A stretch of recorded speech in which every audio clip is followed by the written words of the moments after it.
Welcome to Real Talk Real Estate, the show where we cover how to build wealth in real estate with no fluff, no BS, and no sales pitches.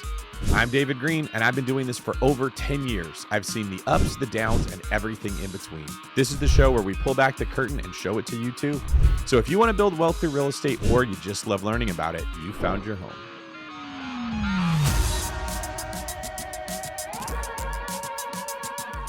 What's going on, everyone? Welcome to the David Greene Show, Real Talk Real Estate, Real Talk Radio, Real Talk Stereo, coming at you from every angle, the good, the bad, the ugly of real estate. It'll make you think, it'll make you laugh, it'll make you feel, and you're going to learn something. Got a great show for you today with lots of different topics, including building out property with no money down, increasing your property's value in the most efficient way possible, if you should hold or if you should fold, how fast is too fast when scaling, strategies to exit a property, as well as some viral videos, funny comments on my posts, what strategies to pursue, why it seems like everybody has flip-flopped from cash flow to equity, one of my favorite parts of the show, and more. So thanks for being here today. Let's get into it. And before we get to our first question, just a reminder, I need you and your questions to be able to make these shows. If you want to be featured on the podcast or you have a question you'd like me to answer, head to davidgreen24.com/ask and submit your question there. We have fixed the bug that was stopping people from submitting their videos. All right, up first, we have Jabari out of Houston, Texas. Hello, David. I just found your podcast. Just discovered it a moment ago, and I already subscribed. My questions are surrounding the release and splitting of a deed, and then building my first multi-unit on that lot. And I also have a request. So my mother has 2 lots. My question is, how should I approach the deeding of that clear lot with intentions on building on it shortly thereafter? So I can either go through closing with the title company or not. So I just want to know what the pros and cons are. Next question is, once I start building on that land, how do I use the land and the value of it as a down payment? This land is also on an opportunity zone, so I'm hoping to take advantage of that as well. So I'm hoping you can explain that to me as well. Last question, or rather request, is simply for referrals. I'm just looking for a few local Houston area developers, real estate attorneys, GCs, someone that can help me find some affordable plans for multi-units. And that's it. Again. All right. Thank you for that, Jabari. All right, there's 3 parts to that question. The first was regarding taking title. The second was what loans you can use to develop raw land. And the third was looking for referrals, construction people that can help you build it. As far as the first one, I don't know if I can help you there because I'm not an expert in Texas law. I would address that to a title company to ask them what the cheapest way is to safely take title. Also, the people listening to this are not all in Texas. So if I give you advice regarding Texas real estate, it might not apply to people in Minnesota or Florida. Now, I can help you the most with the second part of this answer. And that is what loan programs you can use to build on. At the One Brokerage, we have a loan product. It's one of my favorites that allows you to build on land without any money out of your pocket. In some cases, here's how it works. Let's say you have a chunk of land worth $100,000 and it's going to cost you $300,000 to build the property. Well, normally a lender would want 20 to 25% down of that $300,000. That's going to be $60,000 to $70,000 or so. Well, if you don't want to come out of pocket with that $60,000 to $70,000, we can take the value of your land, which is more than the $60,000 to $70,000, it's $100,000, and use that for the down payment. So the lender would put a lien on the land itself. If you didn't pay it back, they would take back your land. They would then lend you the rest of the money, the $300,000, with no money out of pocket for yourself. It comes in draws, so you pull out some money to develop the land, then you do foundational work, then you do framing, then you do rough and plumbing and electrical, then you do sheetrock, etc., until you've got a property. Once it's done, you refinance out of that loan into a lower interest rate long-term loan. That could be a DSCR loan, that could be a conventional loan, or it could be a primary residence loan if you're going to move into it. The cool thing about the One Brokerage is we have all kinds of different loan programs for all kinds of different scenarios. So you don't have to run across town to this lender, to this lender, to this lender to get all these different loans. You go to Costco and we have them all right there, and they're cheaper than everyone else because we do more loans than other people do. So we can give you the wholesale prices. So you use us to build it, and then you use us to refinance it. You've got the same loan officer who can look at your project from beginning to end and can see some holes that you might encounter along the way. My partner Christian and I talk about these deals all the time and what we could do to make the company as good as possible. We're both very, very proud of what we built there. So make sure that you email me or DM me to get my email so I can connect you with one of our guys and we can talk with you about how we can help you with this. If you're thinking about building, this is a great time to do it. In many cases, it is cheaper to build than to buy. I know that sounds crazy, but to build something from the ground up and have a new property can be cheaper than buying something that's already built. That's how bad the supply and demand equilibrium has been shifted. So I want to encourage you to do this. Now, as far as the third part of your question, I don't live in Houston, Texas. I don't have any referrals in that area, unfortunately. Might want to check out with old Robbie Abasolo. He's out there in HTX. Rob built himself. See if he has someone that might help you. But if you can find the people to do the work, and most importantly, they are experienced in doing it, I like the strategy more than I did in the past. Thanks for your question, Jabari. All right, our next question comes from Barong. I attended your conference in Anaheim last year, and I asked about buying a $500,000 home with a $2,000 a month cash flow loss on a 15-year loan. Assuming appreciation, you said it wasn't a bad idea if I could handle the monthly losses. Following your advice, we've since bought 11 doors, 2 duplexes, 9 single-family residential houses, with a strategy of financing one property and buying one with cash to break even monthly. We earn $800,000 to $1 million a year and plan to work another 10 to 15 years. We aim to scale to 30 units by the time we retire. We want to start the 15-year clock on loans ASAP and retire when our kids finish high school. Is this strategy of buying a property cash and then a financed one after, which helps us to scale as fast as possible, risky or flawed in any major way? Am I missing any big traps? Thank you for all your time and all the valuable insights that you share. Well, Barong, I can't remember how big your traps were. But if you're anything like me and you're constantly saying, I don't know, you start to get pretty big traps from the humility of acknowledging you don't know anything. All right, just kidding. Let's talk about this strategy that falls into portfolio architecture. Should you ever pay all cash for something? And on the other end of the spectrum, what do I think about buying a house that bleeds $2,000 a month? Well, first off, there's a difference with buying a house that bleeds $2,000 a month on a 30-year fixed rate mortgage versus a 15-year fixed rate mortgage. And here's why. All right, let's start with a $500,000 house that you put 20% down on. So you're borrowing $400,000 at a 7% interest rate.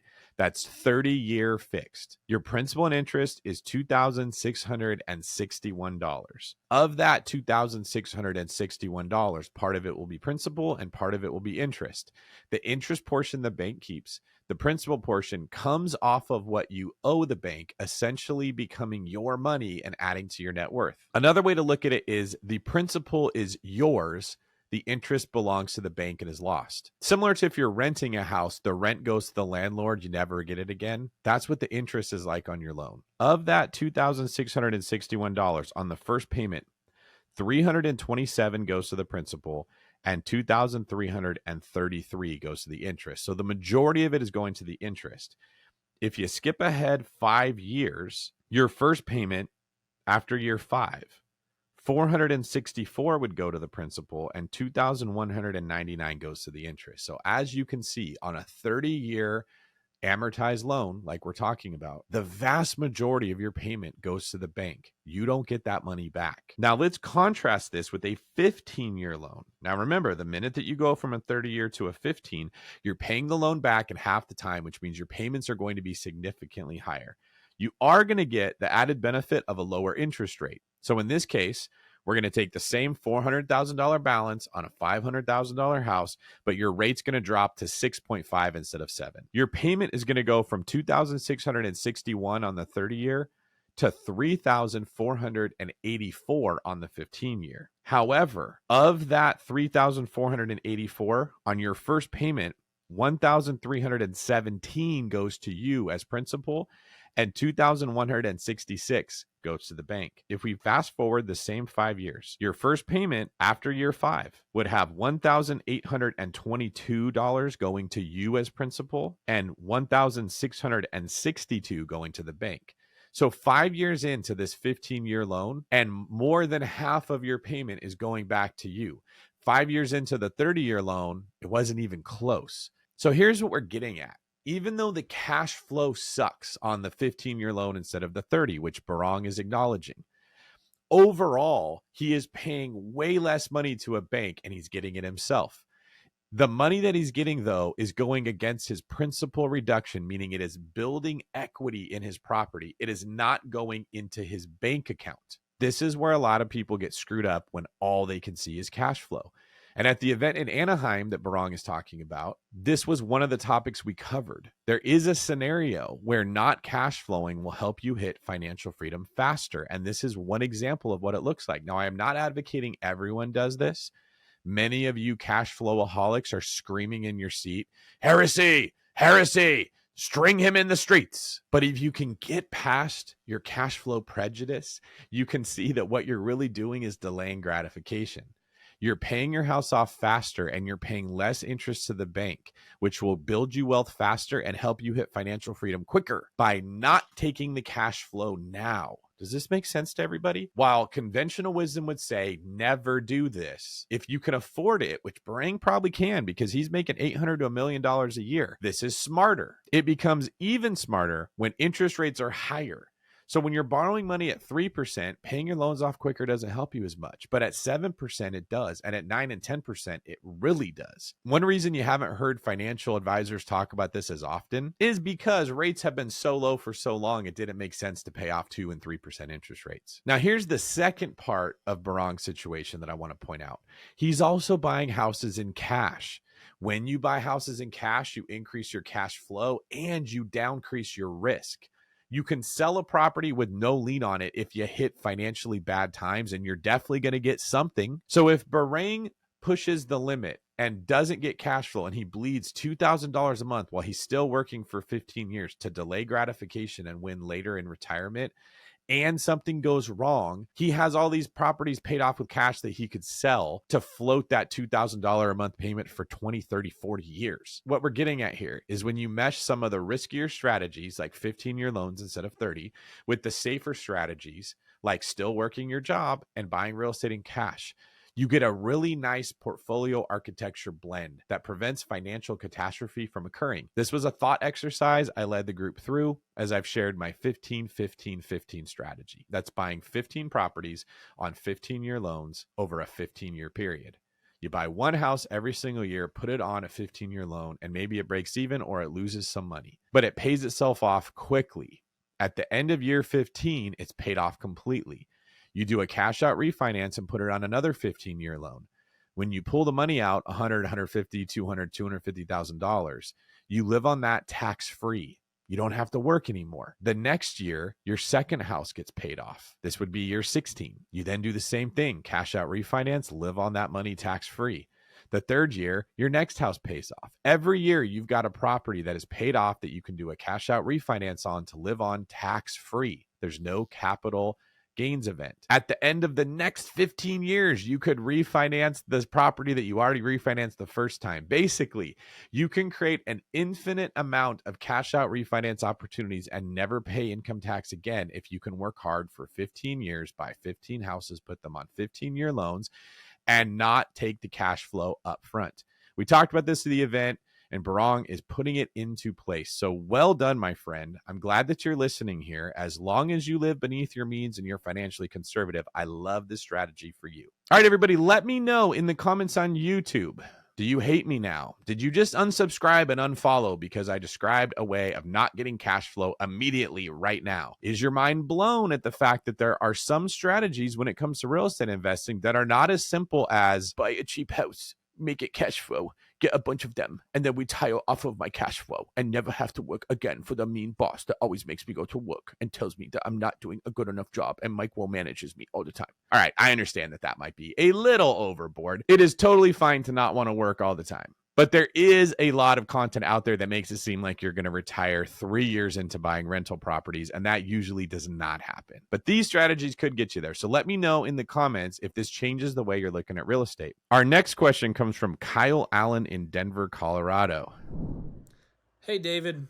I've listened to a lot of Bigger Pockets podcasts over the last year, and most of the investors' advice was focused on cash flow.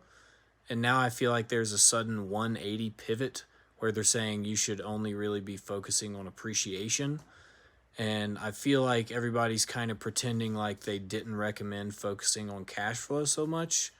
Can you please explain the sudden 180 and why investors are changing what they're recommending you should focus on? Thank you. Kyle, first off, kudos to you for asking this. Second off, thank you for giving me a chance to address something that's coming up a lot. Now, I have seen there have been a number of videos from other influencers with David Greene doesn't believe in cash flow. David Greene says cash flow doesn't matter. David Greene is an uber millionaire with so much money that he can just rely on appreciation. But what about the little guy? It's all BS that is done to create drama that triggers listeners and gets more views. I've never been against cash flow, and I don't think you should be either. So let's break down why there has been a sudden change in the advice being given, where people used to say the reason you invest in real estate is for cash flow. And now there's people saying that the reason that you should invest in real estate is for appreciation. First off, we never, ever, ever should have told people to pick between cash flow and appreciation. That is stupid. It's done as a marketing ploy. Everyone that's making content on social media, on YouTube, or on the internet is doing it to try to get eyeballs. Real estate investing is real estate investing. It's the same for everybody, but the way that it's marketed is very different. Your favorite influencer is out there trying to convince you why you should look at their way of investing so that they can sell you on their course, monetize your views through their YouTube channel, sell you their book, or whatever it is that's going on. But it's all the same stuff. 10 years ago, 5 years ago, when I was newer at investing, the market had just collapsed. Why did it collapse? Because people were buying real estate based on speculation. Speculation is a concept that describes when you buy something hoping that the price will go up. You don't have any idea of the fundamentals of what you're buying. You don't understand concepts like ARV. You don't know how to calculate cash flow. You just know that somebody else bought a house and it went up $50,000 in 6 months, and you want to see the same thing. When the bubble burst and houses stopped going up, people couldn't refinance them and people couldn't sell them. So they lost them. Now people like me start scooping up properties and everyone's saying I'm crazy. I'm telling other people they should do the same thing. I didn't want every house for myself, so I became an educator. How did I get people to buy real estate without worrying about the values dropping? We focused on cash flow. Hey, if you buy that house for $300,000 and it drops to $150,000, it doesn't matter because your tenant's paying the rent. Why does that matter? Let me tell you about this thing called cash flow. It helped people get over their fear of investing in real estate. Now, nobody was getting rich off of cash flow, but it was a defensive metric. And I've said this for years. Cash flow is really good to help you keep a property. And the longer that you hold it, the more the value goes up and the more the rents go up and the more money that you make. It was just a way to get people in the game and to feel safe about doing so. That's why we talked about cash flow. Now, somewhere in this journey, people realized if you get enough of that cash flow, you can replace the money from your job that you hate. And that became a powerful marketing tool to get people to join a webinar, to listen to a podcast, to follow a blog, to follow a YouTube channel, whatever. The truth is, you should eat good food because it's healthy for you. Good food is good food. But if you can convince somebody that broccoli equals a six-pack and a six-pack equals a hot girlfriend, it's very easy to get somebody to eat broccoli. The same was true for cash flow. You should invest in real estate because it's going to go up in value over time. But if I can convince you that doing so will allow you to quit that job that you hate, not be stuck in commute traffic, or get that hot girlfriend with the cash flow, you're more likely to do it. And hey, if you're going to throw your money at me to teach you how, so much the better. Teaching and preaching cash flow became the way that influencers built a name for themselves because no one's ever going to be mad about having more cash flow. No one's ever going to be mad about getting to quit their job, and no one's going to be mad about having a hot girlfriend. Fast forward 5, 6, 7 more years. The market explodes with educational content. The secret is out. It's not just me and Brandon Turner talking about this. It's everybody. As the word spread, more and more people got into the game of investing in real estate, and the existing supply gets eaten up. People that are good at this want more. They need more properties, more cash flow, more money for down payments, more. And the people that are not good at it want to learn how, and they keep having to buy properties to do it. At the same time, rents explode from inflation. So now people that don't even want to be real estate investors just want to own a house so that their rents won't keep going up. But if you're not investing in real estate, well, that money sitting in the bank is becoming worth less and less and less. Got to invest it somewhere. All right, David, I'll just put it in the bank where it's safe. Not so fast, sir. We're going to put interest rates at 0. So now your money in the bank is making you nothing at the same time that it's becoming worth less and less. It created urgency. The real estate market was flooded with all this capital that had to go somewhere. At the same time, they weren't building enough houses. Increased government regulation led to it being hard for builders to meet this new supply demand, to meet the demand for all the supply that was needed. So to sum things up, you got too much demand, investors chasing too few supply, existing inventory, that pushed the prices higher. And what happens when you get higher priced real estate? You lose your cash flow.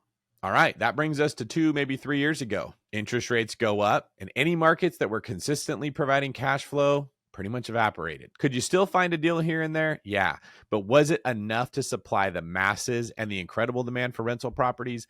Not even close. So what do? I'm sitting around and I'm saying, man, there's not a lot of cash flow to be had, but the price of this real estate just keeps going up. And I noticed that if you waited 3, 4, or 5 years, the rents kept going up and then you started to get cash flow. I started to see the pattern. Investing in real estate for the short term wasn't working very good, but for the long term, really was. I also noticed if you didn't buy anything at all, inflation ate up the value of your cash. So me and other people who didn't have their heads up their butts all started to realize that you could still make money investing in real estate, but you couldn't do it to quit your job. It was time to grow up a little bit. Nobody likes a boss. Nobody likes a job, but the sense of entitlement that we have that we should buy a couple duplexes and be able to quit was ridiculous.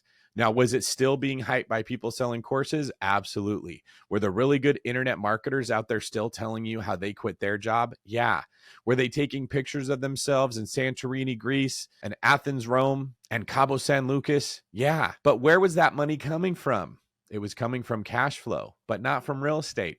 It was coming from the cash flow of their courses. See, by hyping a lifestyle, they were able to get you to pay them money to get the life that they had, and then they lived their life based off of your money. All these people were funding the lifestyles of the influencers that are out there selling their courses. The real estate wasn't doing it, but would the influencers say that? No, they keep telling you that they live off the rental income from their cash flow. However, it was ironic that these same people had YouTube channels that were monetized, sold courses where they made money, sold some books where they made some money. I know this pisses people off. I'm just calling it what it is. So the question became, do you stop investing in real estate because you can't find cash flow that you used to? Or do you keep investing in real estate and switch your strategy? Enter creating equity, buying properties below market value, buying properties and adding units to them to make them cash flow better, switching from long-term rentals into short-term rentals, switching from short-term rentals into medium-term rentals, buying properties and adding value to them by making them bigger or better. These were all the strategies that were working in real estate. Now, these were often used by home flippers. For years, people had been told, don't flip houses. It's risky. It's safer to buy rental property. Would I rather see people buy houses and hold them? Yeah, but I'd rather see them flip a house than do nothing. Now, Kyle, you're sitting in this position where you're being told by some influencers you should buy for cash flow, not appreciation, because appreciation is risky.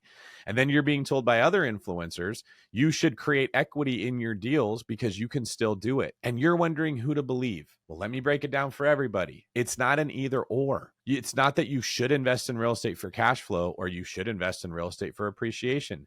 You should invest in real estate and you're going to get some cash flow and you're going to get some appreciation. Sometimes you get more cash flow in certain markets. Sometimes you get more appreciation at different times in the economic cycle. None of us have a crystal ball and we never know. But the question of should I do this or that is stupid. And I don't ever tell people that they should do one or the other. Other people say that I told people that they should do one or the other. The clickbait headlines, the thumbnail with the untrue statements. That's where you're getting this information.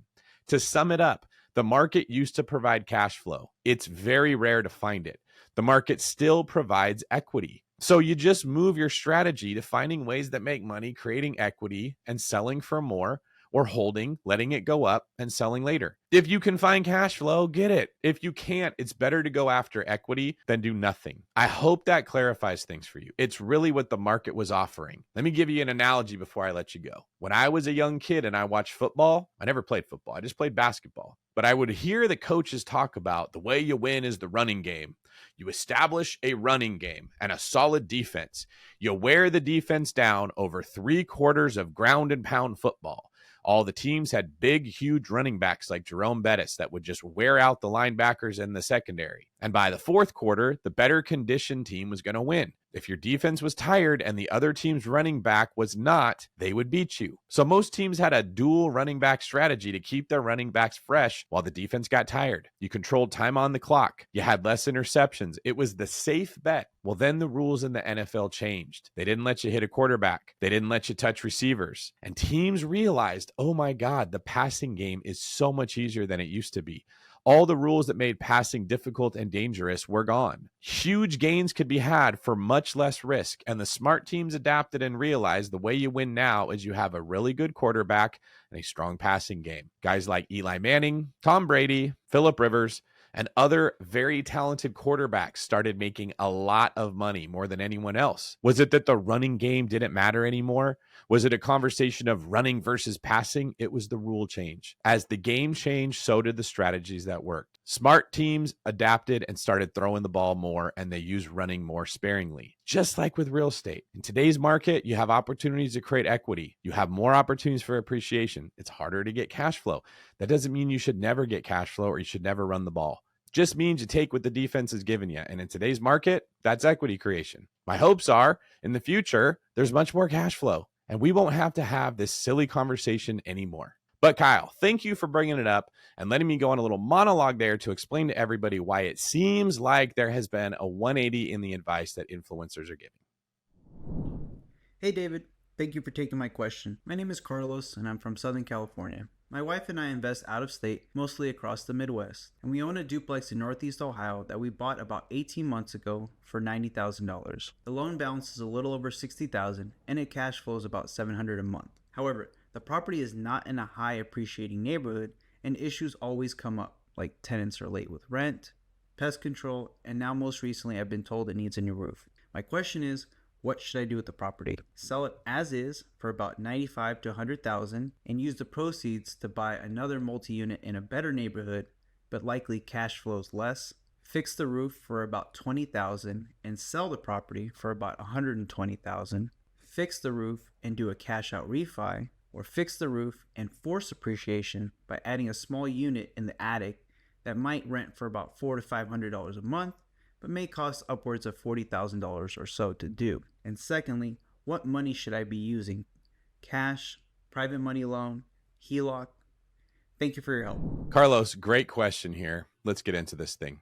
You got a couple options. Most of them involve dumping money into the property to improve its value to sell it, dumping money into the property to improve its value to keep it, or dumping money into the property to improve its value to rent it out for more. In the new framework that I'm putting together for real estate investors to analyze deals, I refer to some of these concepts. So your idea of adding an attic so that you could rent out more of the house is what I would call forcing cash flow. You're adding square footage to the house, which is also forcing equity, so that you can build another unit to rent out, which is going to force cash flow. And you're going to put some capital into the deal to make it happen. Now, in most cases, I would say that's a good idea. In your case, I won't. And here's why. I don't think your property is in a great location. And the location of a property is the one thing you can't change.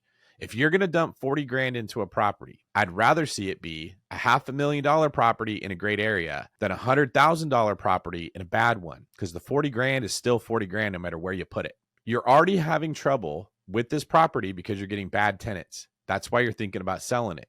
If you dump $40,000 into the property that already has bad tenants, you're just going to have twice as many bad tenants. Not a great strategy. Now, I love your thought process because you're looking at this from every angle and you're clearly a sharp guy. So I'm on your side here. I just think in this case, you need to sell that property and buy something in a better location. Go for a fourplex in a better part of town that you don't have these problems. And then if you're going to put money in the property, do it into a better property in a better location where you're going to get better tenants and better returns over time. Also, less headaches. Another reason I really think you should do this. In today's market, everyone is starving for cash flow, like we just mentioned, which means there's another buyer that's going to come along and take that things off your hand happily. In some markets, people don't want to touch properties like that in bad locations. You can get stuck with it and have no options. But in this market, not the case, my friend. So sell that to some other investor, let them chase after that mythical cash flow, move your money to a better location where rents are going to increase, tenants are going to be good, and the property value is going to be steady or increase even more, and plant your tree in better soil for the long term. This is a great question. It gave me an opportunity to give a pretty concise answer that everyone's going to benefit from, and I appreciate you, bro. All right, moving on. We're going to get to the next segment of our show. This is the comment section. All right, our first comment comes from the YouTube comments. Hey, David, without going into too many details, I'm at a point with one of my properties where I desperately need to renovate, probably to the studs for a rewire. Oh, God. This is giving me anxiety just hearing this right now. Not a good sign when this happens. It rarely ever happens when you were prepared for it to happen. All right. Getting back into this, looking to be put in touch with one of your loan officers for a cash out refi. I believe I heard on one of your episodes to DM you if interested. The property is located in Charleston, South Carolina, which, by the way, you should 100% check out during your tour of the Southeast. Great economy and great fundamentals. Hell yeah. I actually want to visit Charleston. I want to visit Greenville. I want to visit Spartanburg. And then I'm going to head up to North Carolina and check out Wilmington and Raleigh. And I mean, all of it, man. I want to see the Carolinas pretty bad. People keep telling me great things about that area. And I'm hoping to start a real estate brokerage where I can recruit different agents from some of these locations and have spots up there for everybody to meet. So thanks for a comment. Hopefully I've gotten a hold of you. Now I got to go through my YouTube comments and find out where you were so I could get you in touch with the One Brokerage. Before I move on to our next comment, you guys could check out theonebrokerage.com or DM me and ask me to put in touch with a loan officer. And it would be my pleasure to put you in touch with one of our fine folks that have low rates, great service, and more loan products than you probably ever heard of from another company. As the song goes, we're simply the best. All right, from Rebecca Rarada, 6471. I'm so happy to see you able to use your creativity and make the show all yours. I enjoy listening to you here even more than when you were doing the BP show because it feels more natural and unconstrained, and you are dropping so much helpful info.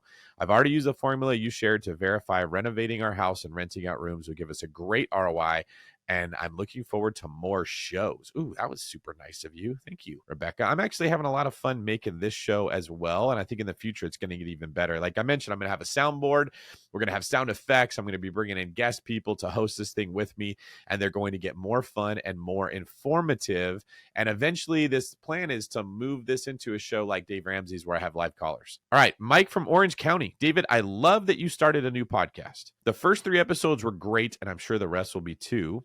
I'm a big fan. I've been a realtor here in Southern California for over 15 years. I recently lost 2 large buyer deals due to not properly following up. I was giving them good service when they required and deserved great service. Total commissions lost is about $150,000. Needless to say, I'm realizing that this market definitely requires a lot more effort. Woo! Let's all take a second here and take our hats off and hold them for Mike from Orange County.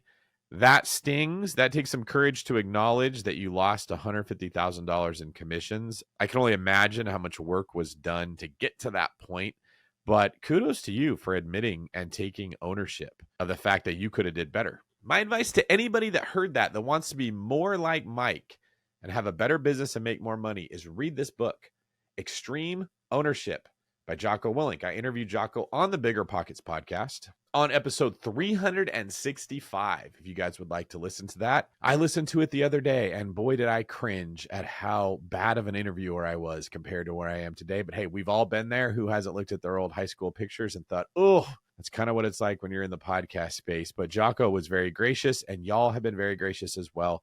And I've grown into a much better podcaster than I was at that time. But that book, Extreme Ownership, is one of my favorite books of all time. I wish that they made everybody in high school read it. It is a gem. I highly recommend read that thing. And if you're a fan of Jocko's or Extreme Ownerships, let me know in the comments. Up next, I wish I could find someone to manage my rentals. They don't seem to do the job that I can do. From Georgia Lewis 65. Oh boy, that one's true too. Who here can't relate to that? That your property manager is not doing the same job that you would do. It is very frustrating. It's one of the reasons I'm starting my property management company, Performance Property Management, to bring a solution to this space. We're only going to be doing short-term rentals, but send us an email if you've got a short-term rental that you're looking for new management for, str@davidgreene24.com, like short-term rental. And just know that you're not alone. If you feel like your property manager isn't doing the job you would do, you're not doing anything crazy, you're not being gaslit, it's real, and they don't. And that is how most things work. When you hire property management, they're never going to be as good as you, but hopefully they're close, unless you're hiring somebody that has a skill set that you don't have. I remember when I was new in real estate that I was always thinking I did something wrong and picked the wrong company. And then after enough years in the business, I realized that everyone else was feeling the same thing. From Ariel Miller NP, it's so hard to hold real estate because it requires us to think long term. Yeah, it does. It 100% does. It's a get rich slow game. And it is usually something that is portrayed differently. You get people selling you on courses that tell you how you're going to get a couple properties and cash flow, and then you're going to travel the world like them. And you're going to be on amazing locations and sitting on beaches and working on your laptop and feeling so cool and important as a rental property owner. And they're doing the same thing and on their travel blogs and on their Instagram that's carefully curated to show you how their life looks. And you don't realize that it's the money you're paying them for the courses that's funding that lifestyle, not the actual real estate. So don't despair, Ariel. That is 100% how it is. From Nevada Notary Services, I love how straightforward you are with your answers. Also love the analogy of the unrealistic expectations of what people want versus what they're willing to do to get what they want. Well, thank you, Nevada Notary Services. I believe that was in episode 3 of the David Greene Show. The Real Glenn 727. Really enjoying your show and appreciate your transparency and authenticity, especially around your faith. Finding people who put out quality content that are also authentic seems to be a rare these days. Looking forward to watching this channel grow. My wife and I are starting to dive more into real estate investment opportunities. So looking forward to your next video. All the best. Yeah, that's true. When I was hosting the Bigger Pockets podcast, it wasn't my podcast. It wasn't my company. So I couldn't be all David, but here I can. And I think over the years, you're going to see a side of me that most people haven't seen. I mean, if you've been listening, you've already heard a Batman voice. You've already heard Dork with a lisp voice. I don't know if we've had a Scottish cameo yet. I don't believe that Vladimir the Russian has made a cameo. So if you like that type of stuff, hang tight because there is plenty of room for us to grow.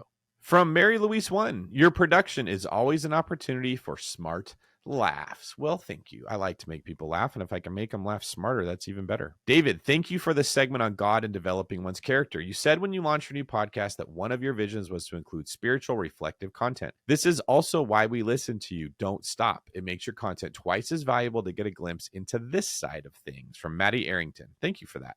From Mad Duke, I want to support the show. Not sure what I liked most, but good episode. I'll take it.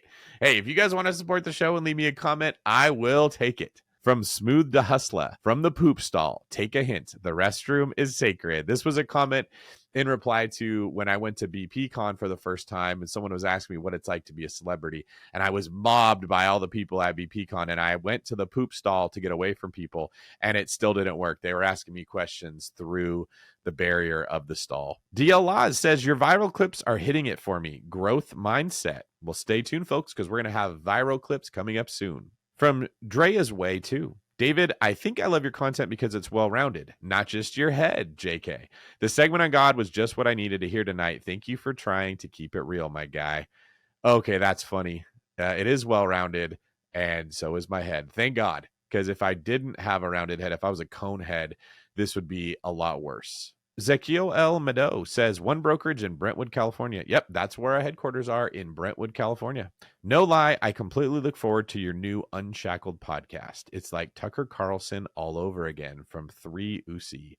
Pretty cool. I'll take a comparison to Tucker. He's doing pretty well. Hello Romy says, don't you actually have to reside in the room and not leave it vacant in order to get certain loans like an FHA and house hack? Surely there are door knockers. I think what Romy's getting at here is that if you buy a house and then you don't live in it, someone may come knocking on your door to ask, hey, do you actually live in this house? And that's a good comment to address here. When you buy a house as a primary residence, you are saying you intend to move into it. And if you don't, if you obviously make it a rental property without moving into it, the bank could say that you're in default on your loan. They just have a point that they have to prove, a case they have to make.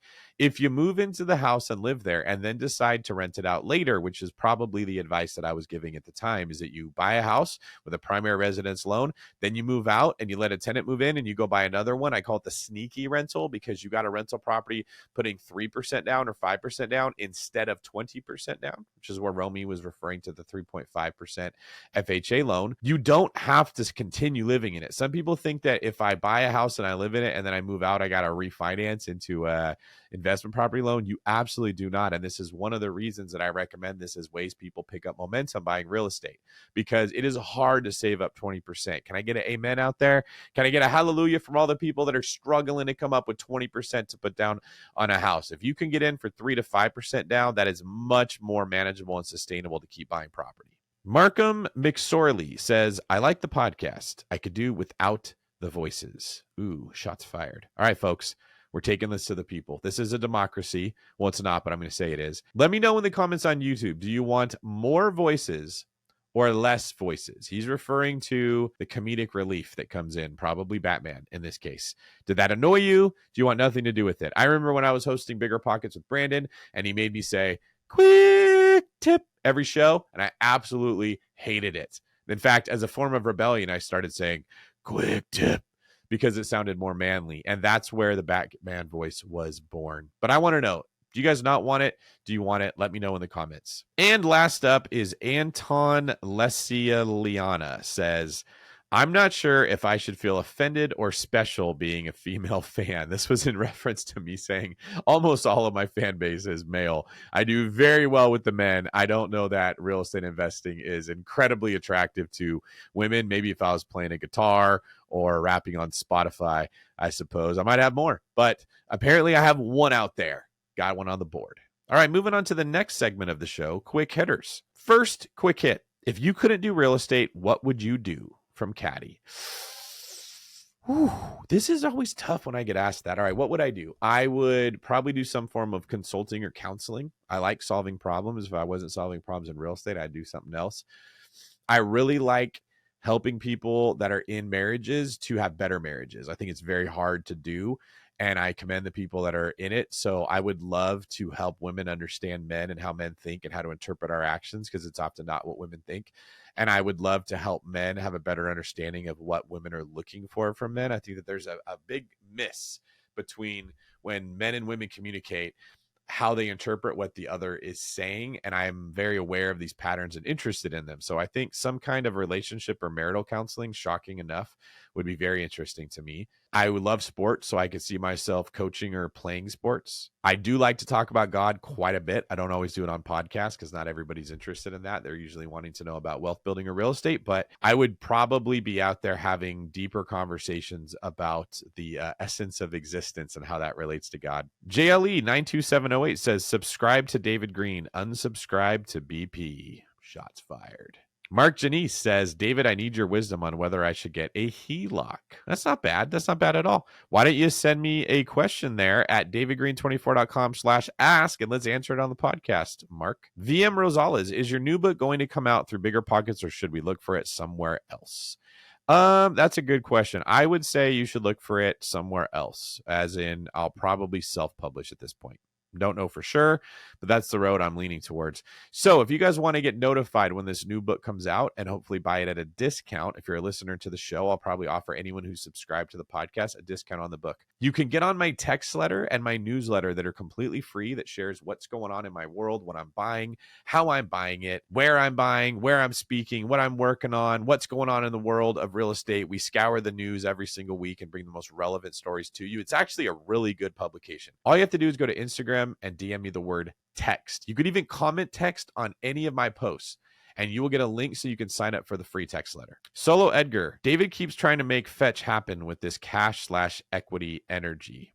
Now, I did not know what make fetch happen means, but my producer, Mary, came to the rescue. Mary says, stop trying to make fetch happen is a quote from the 2004 movie Mean Girls, which I've never seen, obviously. And if I had seen it, I would never admit it. A character tries to make fetch a new slang word for cool, but another character dismisses it, saying it's not going to happen. The guy is trying to make a joke saying that you are trying to make energy a new term for cash flow, but it ain't gonna happen. That's solid, although I wouldn't say that I'm trying to make energy a slang term for cash flow. I am trying to make it a term for wealth, if that makes sense. I often talk about how energy in the bank is something that we call savings, and energy in a property is something we call equity, and it's really just different forms of energy.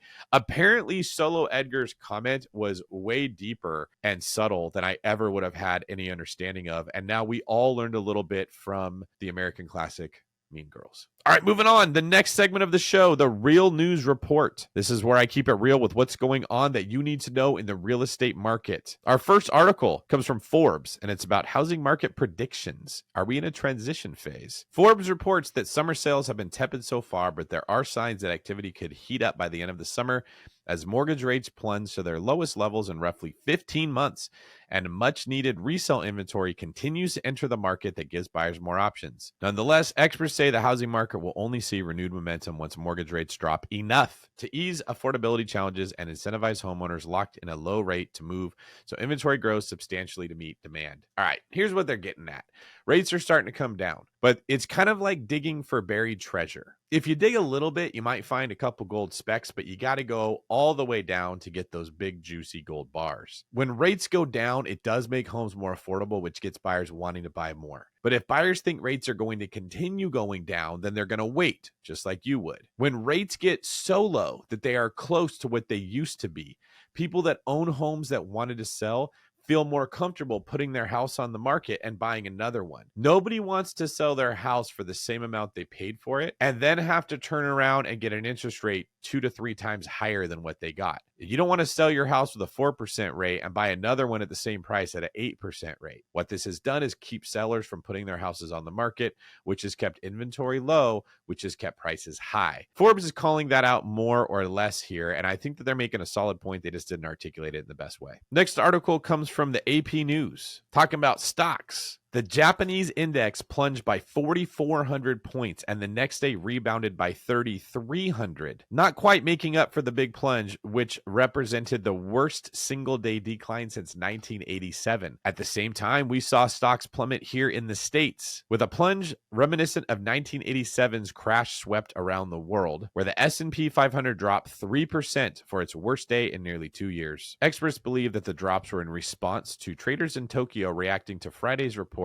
showing that the U.S. employers slowed their hiring last month by much more than economists expected, leading to beliefs that the U.S. economy was much weaker than expected. Many of these doubts come from the Fed saying they were going to lower interest rates, which is being interpreted the economy might be in a bad position, and that's why the Fed is finally lowering rates. Here's what I think everyone should take from this. Everything is connected, and it's also highly speculative. People that make their living moving stocks around, moving assets around, and moving financial stockpiles around are always trying to figure out what's coming next, what's coming next, what's coming next. So when Jerome Powell and the Fed say we're going to lower rates, everybody starts whispering. Does this mean that the economy is really bad and that's why they're trying to stimulate it? Oh no, they didn't hire as many people and they had more layoffs than we thought. It must be a recession that's coming. Immediately they scream sell, sell, sell, which leads to these stocks going down. One of the wonderful things about investing in real estate is you don't have to think like this. Our problems are different. Is the tenant going to pay? Are they late? Did they break something? But we rarely get exposed to the crazy volatility that's in the stock market. So maybe count your blessings if you're making your money through investing in real estate. And our last article is an absolute doozy coming out of my home state, California. Did you know that Northern California and Southern California are so far apart and so culturally different, with a vast wasteland of nothing in between them, that they're basically two different states? So when you hear someone's from California, you probably have to ask, are you from Northern California or Southern California? We have this reputation here in California as being wildly liberal and incredibly expensive real estate because everything's built close together. But let me tell you, make the drive from Northern California to Southern California, and there is more land than the eye can see that's not been developed at all. Getting back to the article, and this is going to shock some of you. Democrats on the California Senate Appropriations Committee last week unanimously approved AB 1840, a bill that would amend the California Dream for All Shared Appreciation Loan Program by preventing it from denying prospective owners based on their immigration status. So if you didn't know what the California Dream for All Shared Appreciation Loan Program was, it was free down payment money for California residents. They amended it via AB 1840 so that even if you were not a citizen of the United States, you could still get money to buy a house. This program was launched in 2023, and it gives first-time home buyers in the Golden State a loan of up to 20% of the home's purchase price to be used as a down payment. The bill will now effectively allow migrants to buy homes without having to save for years to fund a down payment, which is almost always required by financial firms that provide mortgages. The loans from the program don't accrue interest or require monthly payments, and when the main mortgage is refinanced or the house is sold, the borrower pays back the original amount of the loan plus 20% 20% of any increase in value. So what basically happens here is the state of California says, we will loan you this money for free for a 20% share in the equity of the property. And when you sell it or refinance it, you pay us back the money we let you borrow plus 20% of any increase in value that you got. This is now available to people that are not citizens of the U.S. San Diego County Supervisor Jim Desmond told the Daily Caller, once again, California has chosen to prioritize illegal immigration and fiscal irresponsibility over the needs of its citizens, all while facing a $60 billion deficit that will ultimately be passed on to taxpayers. Expanding this program to include illegal immigrants is just not another handout. It's a massive overreach that shifts the financial burden onto law-abiding taxpayers. Now, you may have heard of this program, but here's what I doubt you've heard. It isn't money that's being given away for free. I had heard the same thing. But what this article says is it's actually a loan that's being given to people. Now, is it a sweet loan? Don't really have to qualify for it. Don't even need to be a U.S. citizen. And by the way, if you wonder why that keeps coming up, it's because it's being funded by people who pay taxes that are U.S. citizens. So you're taking away money from people that pay taxes that are U.S. citizens and giving it to people that don't pay taxes. That's really where the irritation with this comes from, as opposed to negative attitudes towards undocumented citizens. But what isn't often said is that they have to pay it back. So if you have heard this and it made your blood boil and it made steam come out your ears, just know that they're going to have to pay it back, and hopefully it's paid back with interest, which would be 20% of the equity in the property. And if you've been thinking about using this, but you have your own money, know that if you use this instead of your own money for a down payment, you're going to pay back 20% of the gain when you pay it back. Now compare that to buying a house with 3% down of your own money. Probably a better bet. Hit us up at the One Brokerage and let us know if we can help you do that. And the last segment of the show, David's Deal, where we talk about a deal I bought, a problem I'm facing, or a new thing that I am starting. I did put a property into contract a month ago, and it closed a week ago in Oklahoma. This is a different one. I talked about one previously. This is a different property. This should be a flip. Much more cosmetic. The other one, I basically had to rip the entire house apart. No flooring, no bathrooms, no kitchen, just a big box. This property, hopefully, will just need a kitchen remodel, some new flooring, a bunch of paint, and a little things fixed up. I'm hoping for an overall budget of $40,000 to $50,000 to get it ready to go. I paid $249,000 for it. It appraised at $340,000 when I was buying it, and I'm hoping that the ARV is somewhere closer to $375,000 to $385,000 once the work is done. If you guys want to follow along with that, you can see some pretty cool pictures, including a My Little Pony mural that was personally painted into one of the bedrooms, by sending the word text to me anywhere on Instagram and following the link to my free text letter Behind the Shine. I will keep you guys updated, and make sure that you're subscribing to my YouTube channel, where you will see a video of this property with walkthroughs and things that I learned when doing it, before and after photos, the whole shebang, on my YouTube channel, The David Greene Show. All right, everybody, that is our show for today. We covered quite a few topics, including if you should put money into a property or sell it, why everybody used to say buy for cash flow, and now it seems like they're saying buy for appreciation, what's going on in the news in the world of real estate, what the clickbait headlines have told you versus what's really happening, ways that you can build a property from the ground up with no money out of pocket, which I don't hear hardly anybody talk about, why property managers never seem to manage your properties as well as you do, and the fact that you'll find my next book coming out self-published, most likely. If you like this show, please subscribe to the podcast and the channel to get notified when new shows come out, and leave me a review wherever you listen to your podcasts. And head to davidgreene24.com/ask to submit your question to be featured on the show. Also, if you have an idea of what would make this better, don't forget to comment on YouTube and let me know what you'd like to see. And don't forget to comment on if you want more different voices or less different voices. This has been David Greene for Real Talk Real Estate, bringing you all the news, what happened behind curtain, even Iron Curtain, which I am well familiar with. We give you the good, the bad, and the ugly, and do our best to help you understand what life like in real estate. For those that don't see, it has been my pleasure to do show. I see you on next episode, yeah? Do svidanya. Thanks for listening to Real Talk Real Estate. If you would like to be featured on the podcast, I'd love to have you.